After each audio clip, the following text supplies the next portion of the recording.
Pada pagi hari ini kita akan membahas pengertian berkat bagi orang percaya dari kitab Perjanjian Lama dan dari kitab Perjanjian Baru. Dalam Alkitab Perjanjian Lama, kata berkat itu ditulis dalam bahasa Ibrani, yaitu berakah. Ya, mari kita membuka Alkitab kita yang terdapat di dalam Kejadian pasal 12 ayat 1 sampai dengan ayat yang ke-7, Bapak Ibu. Saya bisa minta tolong salah satu bacakan buat saya. Kejadian 12 ayat 1. Firman-Nya Tuhan kepada Abraham, pergilah dari negerimu dan dari sanak saudaramu dan dari rumah bapakmu ini ke negeri yang akan kutunjukkan kepadamu. Ya. Aku akan membuat engkau menjadi bangsa yang besar, dan memberkati engkau serta membuat namamu masyhur, dan engkau akan menjadi berkat. Aku akan memberkati orang-orang yang memberkati engkau, dan mengutuk orang-orang yang mengutuk engkau, dan olehmu semua kaum di muka bumi akan mendapat berkat.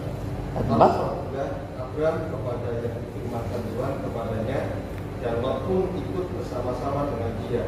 Abraham berumur 75 tahun ketika ia berangkat dari Haran. Ya, terus Abraham membawa Sarai istrinya dan Lot anak saudaranya dan segala harta benda yang didapat mereka dari orang-orang yang diperoleh mereka dari Haran.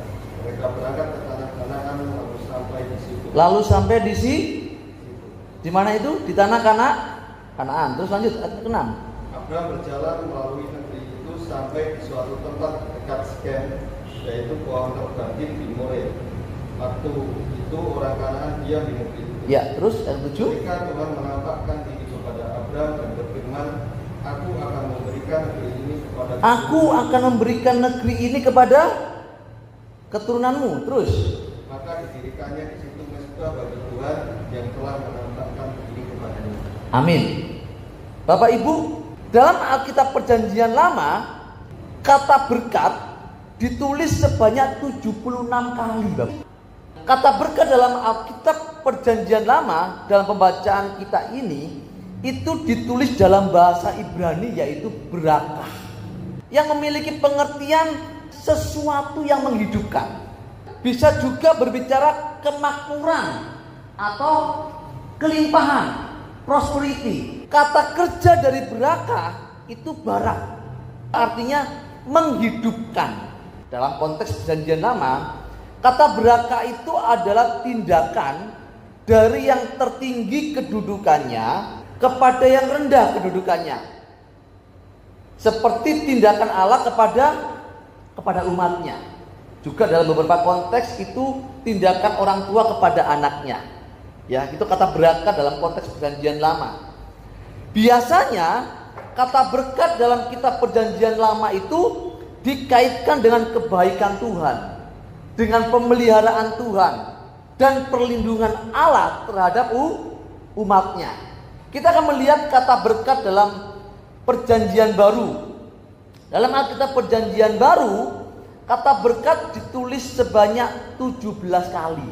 Mari kita buka dalam Kisah pasal 3 ayat 25. Saya juga mengambil ayat ini untuk mewakili dari 17 kata berkat yang ada dalam Alkitab Perjanjian Baru. Kita tolong salah satu bacakan buat saya.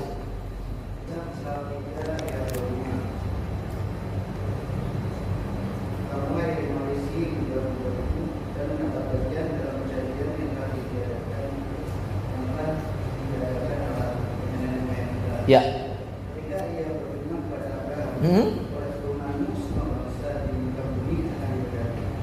Amin. Oleh keturunanmu semua bangsa di muka bumi akan diberkati. Di dalam pembacaan kita dalam Kisah 3 ayat 25 ini, kata diberkati itu eulogia. Dari etimologi kata atau asal usul kata eu dan logia. Eu itu apa? Indah, manis, baik. Itu eu. Logia itu perkataan, pikiran. Itu logia. Kata logia dalam Alkitab Perjanjian Baru itu bertalian dengan logos. Bertalian dengan logos yang berarti firman. Pengertian yang indah. Jadi bicara eulogia itu berbicara tentang pengertian yang indah atau firman yang indah. Kalau dalam konteks Alkitab Perjanjian Baru, kebudayaannya itu dipengaruhi oleh kebudayaan Yunani. Sehingga kata eulogia itu karena pengaruh Yunaninya kuat, eulogia itu diartikan ucapan dari dewa yang diikuti oleh tindakan nyata yang mendatangkan rezeki, keuntungan jasmani, ekonomi dan sosial. Kenapa? Kok ucapan dari dewa? Karena pada waktu itu orang Yunani menyembah dewa. Ternyata Bapak Ibu, dari pengertian dua kata ini, kata berkat dalam Alkitab Perjanjian Lama dan Alkitab Perjanjian Baru itu memiliki keterikatan yang tidak bisa dipisahkan. Ternyata negeri yang dimaksudkan Allah itu adalah tanah air sorgawi. Untuk menuju tanah air sorgawi itu Allah memberikan berkat dan harus menjadikan Abraham menjadi bangsa yang besar. Karena tanpa berkat maka tidak ada seorang pun yang bisa masuk ke tanah air sorgawi ini. Berkat itu apa tadi? Sesuatu yang menghidupkan dalam Perjanjian Lama. Dalam Perjanjian Baru, firman yang indah. Sesuatu yang menghidupkan, yang dicatat oleh Alkitab dalam Perjanjian Lama berbicara tentang berkat. Sesuatu itu adalah makanan dan konsep orang Israel makanan dan minuman itu jasmani. Tuhan Yesus bilang, dulu nenek moyangmu itu memberikan mana kepadamu. Sebetulnya memberi mana itu bukan Musa, tapi Bapakku yang di surga. Hari ini aku ini adalah mana. Aku turun dari surga. Tubuhku benar-benar makanan dan darahku benar-benar minuman. Yesus mengatakan bahwa aku adalah makanan dan minuman. Dalam Alkitab Perjanjian Baru mencatat bahwa Tuhan Yesus adalah makanan dan minuman yang menghidupkan, yang turun dari surga, yang tidak bisa binasa. Jadi kata sesuatu itu, sesuatu yang menghidupkan itu, Bapak Ibu tidak boleh menafsirkan secara alegori. Sesuatu tidak boleh diisi dengan sesuatu yang lain. Tidak boleh diisi dengan jasmani, kekayaan. Itu orang Israel. Sesuatu yang dimaksudkan oleh Alkitab bicara tentang arti berkat tadi itu adalah firman. Keterkaitan pengertian berkat PL dan PB itu adalah firman yang menghidupkan. Jadi pengertian berkat yang dijanjikan Allah kepada Abraham, berkat itu adalah firman. Tanpa firman, tidak ada seorang pun yang bisa masuk ke negeri yang ditunjukkan Allah kepada Abraham, yaitu tanah air surgawi.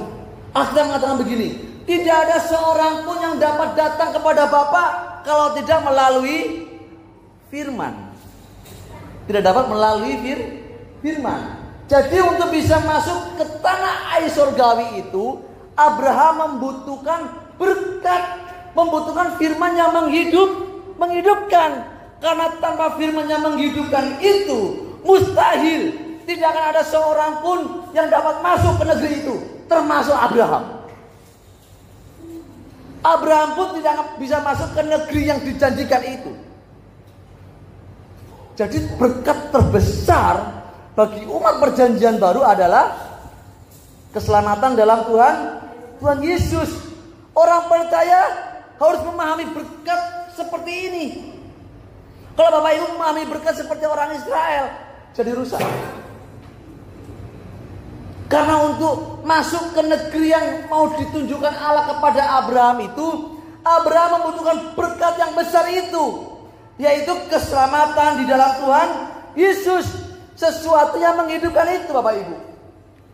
Karena Tuhan Yesuslah satu-satunya pribadi yang memampukan semua kaum di muka bumi untuk masuk ke tanah air surgawi yang sudah dijanjikan Allah kepada Abraham. Ternyata berkat yang dimaksudkan oleh Allah, oleh Alkitab, itu bukan berkat-berkat yang ecek-ecek. Kalau ecek-ecek, ya, kalau masalah makan minum itu bagi Tuhan bukan mudah, sangat mudah. Tetapi berkat terbesar yang dijanjikan Allah kepada Abraham itu adalah berkat firman yang menghidupkan. Makanya kalau orang bilang diberkatilah engkau, itu artinya apa? Firman yang menghidupkan itu turun atas hidupmu. Kalau kita diberkatilah engkau, pikirannya duit, sesat. Paham ya? Kejar berkat Tuhan, maksudnya apa? Kejar firman yang menghidupkan. Tuhan Yesus satu-satunya pribadi yang bisa membawa semua kaum di muka bumi masuk ke tanah air surgawi itu. Maksudnya begini, hanya satu pribadi yang bisa membawa manusia masuk ke tanah air surgawi itu, yaitu Tuhan Yesus. Karena tanpa korban Tuhan Yesus, maka tidak akan ada seorang pun yang dapat masuk ke tanah air surgawi itu. Hanya firman yang menghidupkan yang dijanjikan Allah kepada Abraham, satu-satunya solusi untuk membawa manusia masuk ke tanah air surgawi itu. Yang kedua begini, selain Allah berjanji untuk memberikan berkat tadi itu, Allah ngomong gini sama Abraham, Abraham, aku akan membuat kamu menjadi bangsa yang itu apa bangsa besar? Untuk apa? Saya nggak lihat ini, saya kaget. Ternyata tujuan Allah mau menjadikan keturunan dari Abraham menjadi bangsa yang besar ini, tujuannya supaya firman yang dijanjikan, berkat yang dijanjikan Allah kepada Abraham itu tergenapi. Karena firman yang menghidupkan itu harus lahir dari keturunan Abraham. Firman yang menghidupkan itu harus lahir dari keturunan Abraham. Allah bilang begini sama Abraham, yang disebut keturunanmu itu adalah Ishak. Firman yang menghidupkan itu tidak bisa lahir dari keturunan Majamblong, nggak bisa. Dari keturunan Saiful, nggak bisa. Ya, firman yang indah itu harus lahir dari keturunanmu Abraham. Supaya keturunanmu melahirkan firman yang indah itu, maka keturunanmu harus menjadi sebuah bangsa yang besar. Wih, keren ya? Ya, nggak mungkin dong. Kamu sudah keluar dari mustaqim, kamu menjadi musafir di negeri orang lain, kemudian kamu melahirkan firman yang indah itu tanpa memiliki sebuah bangsa. Nggak mungkin. Supaya firman yang indah itu, firman yang menghidupkan itu lahir dari keturunanmu, maka aku akan memberikan tanah Kanaan ini kepada keturunanmu, dan keturunanmu akan menjadi bangsa yang besar. Wah, itu saya melihat luar biasa Alkitab saya ini. Jadi supaya firman yang menghidupkan itu lahir dari keturunan Abraham, maka keturunan Abraham harus menjadi bangsa yang besar. Maka Allah memberikan tanah Kanaan kepada keturunannya. Ayat 4, 5, 6, dan 7. Ya kan? Untuk menjadi bangsa yang besar, dari orang musafir, gak punya negeri, ya, orang asing harus memiliki negeri. Susah gak? Halo? Saya pendatang di Paris, ya, kemudian saya harus punya rumah. Susah gak? Harus membutuhkan campur tangan yang mampu, ya. Tindakan dari yang maha tinggi, tindakan dari yang tertinggi kedudukannya kepada yang terendah. Ya, konteks tadi Alkitab Perjanjian Lama, ya. Jadi untuk bisa memiliki sebuah negeri, maka harus ada tindakan yang tertinggi kedudukannya. Siapa tadi? Allah. Tindakan Allah kepada umatnya. Allah bertindak kepada umatnya. Allah hendak memberikan sebuah negeri dan berkata bahwa tanah Kanaan ini akan kuberikan kepada keturunanmu. Maka Allah memberikan tanah Kanaan kepada orang Israel, keturunan dari Abraham. Ketika Allah hendak menjadikan keturunan Abraham menjadi bangsa yang besar, Allah menyediakan segalanya. Menyediakan kebutuhan sebuah bangsa itu membutuhkan apa? Bangsa itu satu, tanah dong, tanah kekuasaan, betul nggak? Bangsa Indonesia, mana pak tanahnya? Gak ada, yang penting budget gak bisa. Untuk menjadi bangsa membutuhkan tanah kekuasaan, betul nggak? Betul? Membutuhkan apa lagi yang kedua? Rakyat, benar. Apalagi kalau ada rakyat banyak, tapi butuh ini juga apa? Butuh kekayaan, betul nggak? Allah menyediakan negeri sudah. Terus butuhkan apa lagi? Kekayaan, betul nggak? Ketika Allah memberikan fasilitas sebuah bangsa kepada bangsa Israel, negeri diberikan, kekayaan diberikan. Bangsa Israel menjadi bangsa yang istimewa di hadapan Allah. Benar nggak? Ketika bangsa yang tidak kenal Tuhan nyubit Israel, siapa yang marah? Tuhan yang marah. Betul nggak? Ketika bangsa yang lain menindas orang Israel, siapa yang marah? Siapa yang marah? Halo? Allah yang marah. Benar nggak? Ya kan? Bangsa Israel begitu istimewa di hadapan Allah. Ketika Allah memperlakukan bangsa Israel begitu istimewa, apa yang dibutuhkan oleh orang Israel diberikan Tuhan kepadanya. Apa yang digumulkan, apa yang diteriakkan orang Israel kepada Allah diwujudkan lewat pergumulan itu. Bangsa Israel menjadi bangsa yang manja.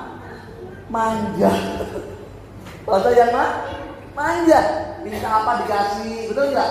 Waduh, berontak, ditinggalin, Tuhan balik lagi, betul nggak? Ya kan? Bangsa Israel menjadi bangsa yang besar, ya, menjadi bangsa yang istimewa, menjadi bangsa yang selalu diberkati oleh Tuhan dalam hal materi, sehingga bangsa Israel melihat atau memandang berkah tadi, memandang berkat yang diberikan oleh Allah tadi, itu bukan sesuatu yang menghidupkan yang dimaksudkan oleh Injil. Sesuatu yang menghidupkan yang ada dalam pikirannya orang Israel adalah jasmani. Jadi kalau bicara sesuatu yang menghidupkan, itu adalah makanan mana, ya, daging, kekayaan, emas, tanah. Jadi meleset. Pengertian sesuatu yang menghidupkan, firman yang menghidupkan itu tidak dipahami oleh orang Israel. Jadi pengertian berkat yang dimaksudkan oleh orang Israel itu adalah hal-hal yang lahiriah. Sehingga konsep berkat yang dipahami oleh orang Israel, bicara tentang berkat adalah jasmani. Sesuatu yang menghidupkan itu diukur secara jasmani. Sudah melekat di otaknya ini. Melekat di otaknya. Kalau bicara tentang berkah, itu apa? Berlimpah-limpah. Apa? Jasmani. Sampai konsep tentang Mesias yang dijanjikan Bapak Elohim kepada bangsa Israel. Pikirnya Mesias apa? Raja. Betul nggak? Raja di bumi, coba rusak nggak? Sampai pemikiran konsep tentang Mesias yang dijanjikan Elohim kepada orang Israel, itu pemikirannya raja yang memiliki kerajaan di bumi, punya kekayaan, punya tentara yang besar, yang membebaskan mereka dari tekanan orang Romawi pada waktu itu. Sampai begitunya loh orang Israel. Kemudian diadopsi oleh orang beragama. Kata berangkat diserap menjadi bangsa Arab, menjadi barokah. diserap lagi ke Indonesia menjadi berkat. Coba. Sehingga kalau orang bicara berkat, di sini langsung muncul nominal, angka nominal, betul enggak? Bicara berkat, waduh kesehatan, mukjizat, waduh emas, duit, dolar, rusak nggak jadinya? Lalu rusak. Konsep orang Israel diadopsi oleh orang-orang beragama. Pengertian berkat yang dimaksud oleh Alkitab disalahartikan oleh mereka. Orang-orang Israel memandang berkat itu jasmani. Begitu pula dengan orang-orang beragama memandang berkat secara jasmani. Padahal berkat yang dimaksud oleh Alkitab itu adalah firman yang menghidupkan.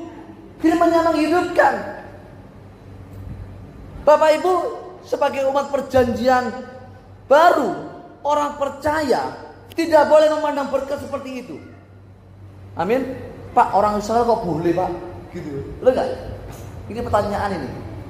Orang Israel kok boleh, Pak? Ya, orang Israel itu sekalipun tegak tengkuk, Pak. Saya diberkati. Benar enggak? Orang Israel itu ketika keluar dari Mesir itu kan masih kafir banget kan? Gak bertuhan berapa tahun? Berapa tahun gak bertuhan? Tanpa Nabi berapa tahun di Mesir? 450 tahun. Tanpa Nabi, tanpa agama, tanpa hukum, cuma kerja buat batu bata. Menjadi bangsa yang besar, menjadi orang yang gak bertuhan. Keluar dari Mesir, bersungut-sungut terus sampai Musa bilang begini. Lihat di tongkat ini ya, ini saya buat drama sedikit. Pukul laut kosong, di belakang tentara Mesir dengan tentara yang berkuda datang dengan senjata yang lengkap. Orang Israel gemetar, Musa kita mati. Jangan takut, ya kan? Tunjukkan ini kuasa Tuhan. Dan Musa orang Israel. Lihat dong, dia melihat. Baru kali ini aku bisa melihat air laut bisa terbelah dan tanah yang aku lalui kering. Itu mukjizat itu. Betul nggak? Ketika lapar, ketika haus, di padang pasir nggak ada makanan, mereka tidak pernah kelaparan dan tidak pernah kehausan. Sampai di Mara-Demeri dan di Meriba, ketika dia kehausan, gunung batu bisa keluarkan air. Betul nggak? Dia jalan kepanasan, dinaungi dengan awan, malam kedinginan, dipagari dengan kehangatan tiang api. Lihat mukjizat setiap hari, tapi masih ngeyel sama Tuhan. Benar nggak? Ketika Musa naik ke Gunung Sinai, ditunggu lama-lama, gak turun-turun, seminggu, 2 minggu, bilang sama Harun, turun. Lebih baik kamu itu jangan bawa kita ke sini, Run. Gitu kan? Lebih baik kita mati di sana dengan berkelimpahan daging. Ya, kita mati di sana dengan kenyang. Kamu bawa sini kita kelaparan. Turun, coba kita buat Tuhan, buat Allah. Akhirnya buat lembu emas, betul gak? Sudah lihat mukjizat, sudah disertai Tuhan, masih saja membuat Allah marah, benar gak? Tapi kenapa masih diberkati? Kenapa masih diwujudkan keinginannya? Halo? Ingin tahu jawabannya? Tapi saya mengawali keluar dari Mesir, orang yang tidak bertuhan, tidak memiliki nabi, konsepnya itu kafir, benar gak? Berarti dia masih anak-anak tidak ngerti apa-apa.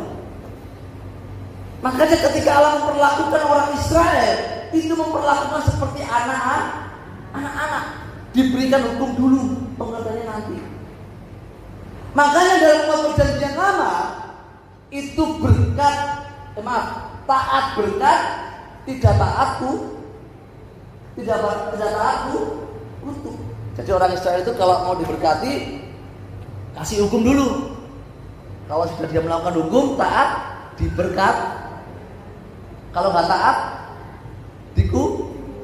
contohnya begini. Saya punya anak kecil, anak saya kan kecil di dua ini. Kalau saya pergi sama istri, pasti saya kasih sebuah hukum dulu sama anak saya. Jangan main listrik, yang pertama. Ya, di dapur ada pisau, nggak boleh main pisau. Ya, tidak boleh membuat rumahnya kotor. Papi sama mami mau pergi sebentar ke depan. Oke, kasih hukum kan? Kasih hukum. Kemudian pulang kita sampai rumah. Yang dilihat apa dulu? Kabelnya. Betul enggak? Kabel. Oh, kabelnya enggak ada pegang-pegang. Berarti taat. Betul enggak? Lihat kita di dapur. Oh, masih di tempatnya. Berarti taat. Betul enggak? Ya kan? Ke rumahnya.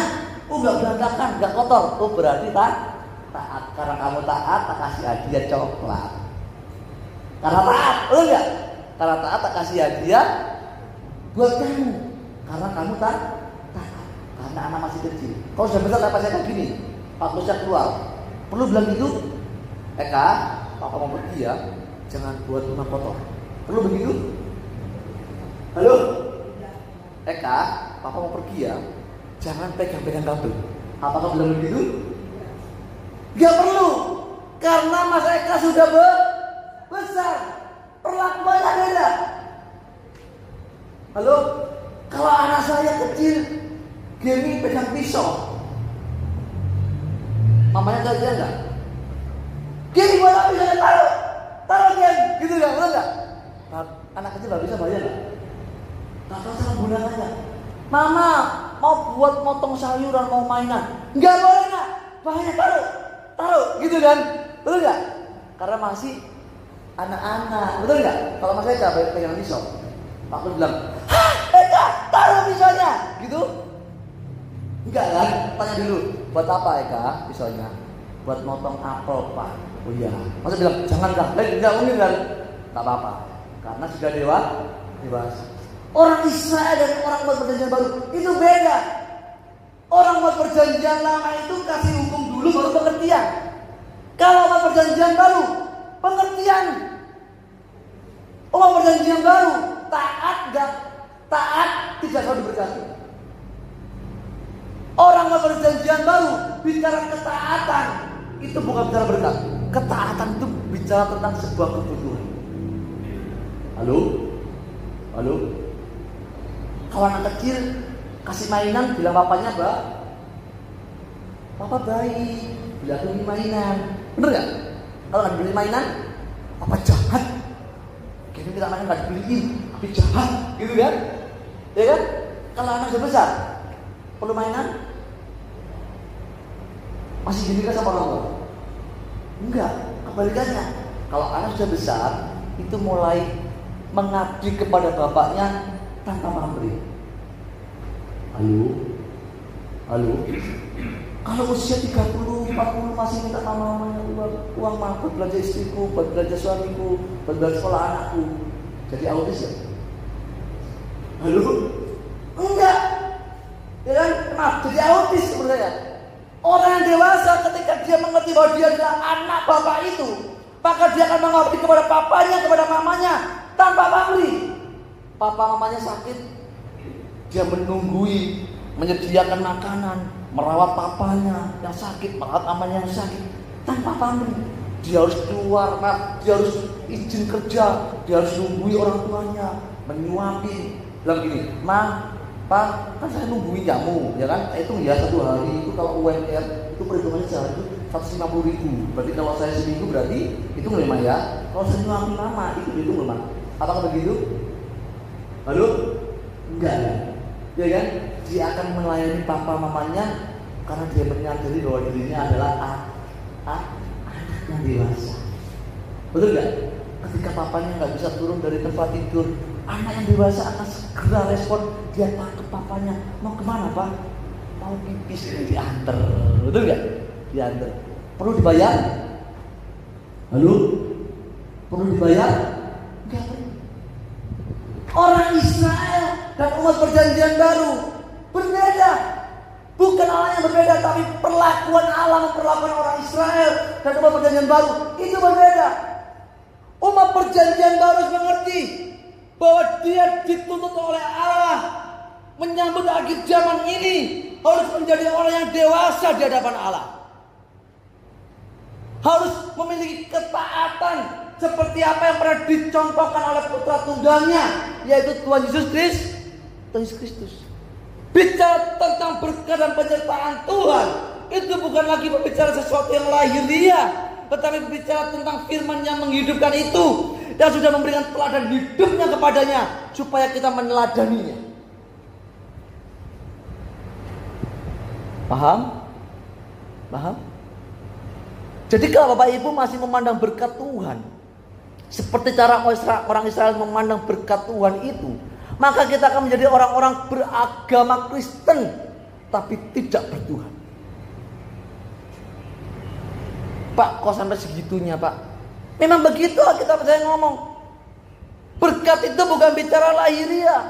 Kenapa orang Israel dibuat memandang berkat secara lahiriah? Karena mereka harus menjadi bangsa yang besar. Harus melahirkan firman yang indah itu. Firman yang baik itu harus lahir lewat bangsa ini. Supaya melalui bangsa ini semua kaum di muka bumi dapat masuk ke negeri tanah air surga. Sekarang Bapak Ibu sudah mendapatkan berkat itu kan? Halo? Bapak Ibu sudah berkat loh. Tuhan berkati aku, sudah. Tuhan berkati aku, sudah. Kata berkati.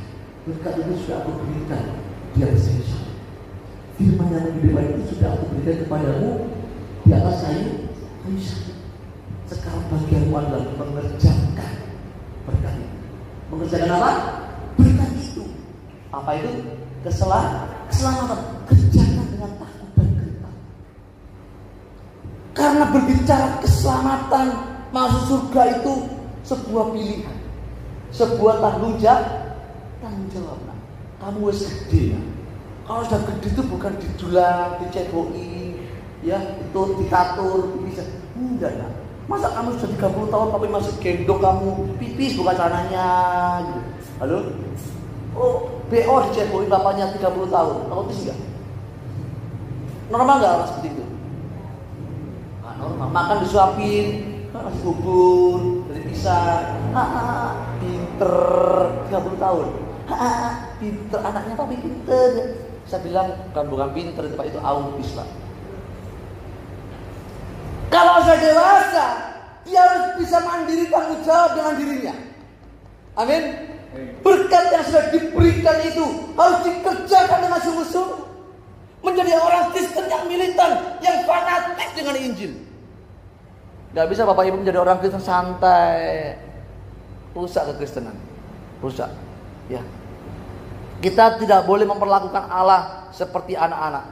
Tuhan mau datang. Tuhan mau datang.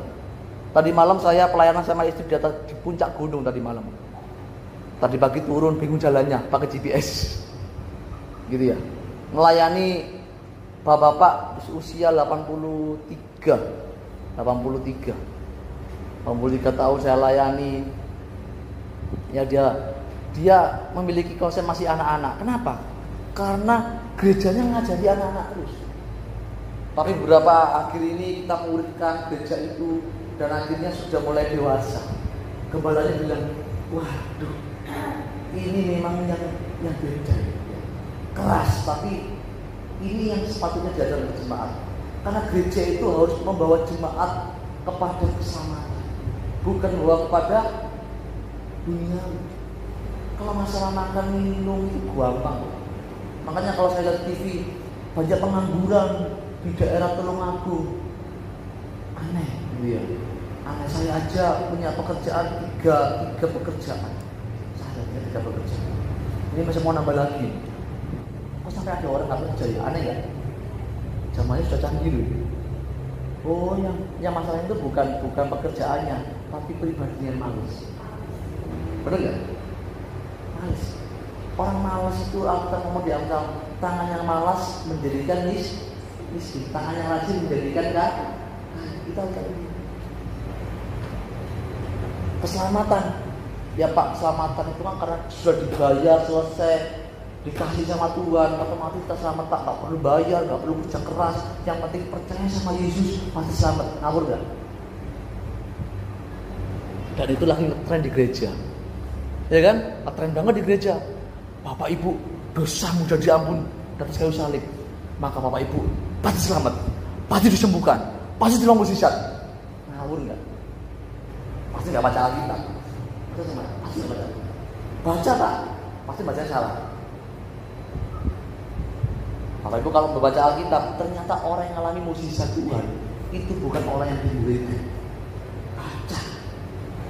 Lah, 98% orang yang alami mukjizat Tuhan itu orang yang tidak dimuridkan. Coba contohnya apa aja? Orang buta dimuridkan? Perempuan pendaran dimuridkan? Orang lumpuh dimuridkan? Enggak, dia cuma dengar Yesus dari Nazaret. Benar enggak? Perwira anaknya yang sakit dimuridkan? Saya membaca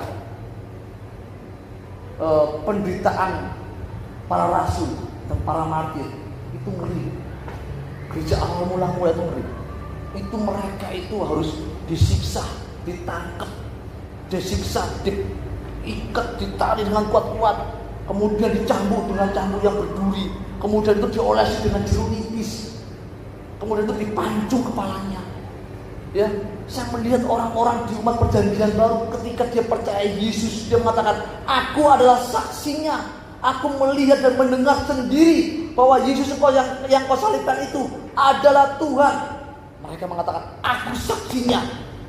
Dia mengatakan, berkat yang terbesar bagiku bukan bicara jasmani, adalah berkat yang dijanjikan oleh Bapa adalah firman yang kau salibkan. Sampai umat perjanjian baru, orang-orang Kristen di awal-awal gereja itu darahnya mengalir seperti sungai. Gak ada yang nikmati kenikmatan. Mereka harus merenggang nyawa dengan kemerian. Ketika habis disiksa, dimasukkan di arena, dikasih buat makanan singa. Mereka berpelukan, berteriak kesakitan sampai suaranya habis hilang, dimakan oleh makanan, oleh binatang buas. Hari ini gereja mengajarkan berbeda di mimbar. Orang Kristen banyak diberkati, kaya melimpah, sesat. Baca dong bahwa sejarah gereja. Saya membaca sejarah gereja itu ngeri. Saya di Malang ngomong sama jemaat yang saya layani. Saya frustasi dengan gereja. Saya frustasi dengan orang Kristen.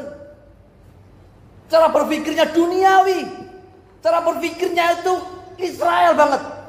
Kita umat perjanjian baru, berpikirnya harus mengenakan pikiran dan perasaan Kristus. Yang dikerjakan cuma satu, melakukan kehendak Bapa di surga. Tidak ada yang lain. Pak, baca kecem-kecem. Memang begitu, kita yang bilang, bukan saya yang ngomong kok. Paham ya? Paham ya? Bapak Ibu gak boleh berdiam diri. Lari sekeras-kerasnya, sekencang-kencangnya. Raih berkat yang sudah diberikan ke Allah kepada kita, supaya pengiringan kita kepada Tuhan itu menjadi pengiringan yang berkualitas. Soro dong Pak, yang bilang muda siapa? Yang sana Pak bilang Kristen itu muda, pasti ngawur. Sama tanya sabar muda nggak sabar? Sabar muda? Sabar muda nggak? Hah? Nggak muda sabar ya? Benar nggak? Habis disakitin tonggoi, kemudian Allah bilang, kalau kamu berbuat baik sama orang, berbuat baik sama kamu, apa upahmu? Betul nggak? Kamu harus berbuat baik sama orang yang berbuat jahat kepadamu. Udah nggak? Sabar aja namun itu berat loh bro. Berat nggak? Berat banget. Kemudian ngomong di mimbar, jadi Kristen itu mudah saudara. Di mana ayatnya? Mengampuni itu bukan perkara yang mudah Bapak Ibu. Makanya kita mengatakan, kamu harus sangkal diri. Pikul salib. Sangkal diri maksudnya apa? Sesuatu yang menjadi kesukaan kita. Kita berkata, enggak. Itu yang sangkal diri. Ya, kita suka ini. Saya kan suka makan jeruan, kan? Saya bilang, enggak mau makan. Enggak suka. Sebenarnya suka, tapi saya menyangkal diri saya enggak mau makan jeruan. Paham? Disakitin orang, kita berbuat baik sama dia. Aku berbuat baik. Kamu masih mangkal kan gitu ya? Sebetulnya marah. Tapi Tuhan mengatakan kamu nggak boleh sakit hati, kamu nggak boleh marah, kamu nggak boleh menghakimi, kamu harus mengampuni dan berbuat baik kepada orang itu. Sangkal diri kan? Itu sangkal diri loh. Sebetulnya loro hati, sebetulnya sakit, sebetulnya pengen balas, tapi harus sangkal diri. Saya harus mengampuni dia, harus mengasihi dia, harus memberikan hidupku kepadanya. Itu nggak mudah. Menjadi Kristen itu bukan bicara sesuatu yang mudah. berbicara perjuangan di mana kita harus mengenakan hidupnya dalam hidup kita. Dan tidak boleh berhenti kita belajar sampai menutup mata. Pak, jangan kereng-kereng. Sangat kereng, ini Alkitab yang bilang. Ya. Jadi kita harus mulai mengubah cara berpikir kita. Berkat yang dimasukkan oleh Allah itu bukan berbicara perkara-perkara yang lahiriah. Berkat yang dimasukkan oleh Allah yang sudah diberikan kepada kita adalah firman yang menghidupkan, yaitu Tuhan Yesus Kristus. Yang sudah memberikan hidupnya kepada kita, memberikan teladannya kepada kita.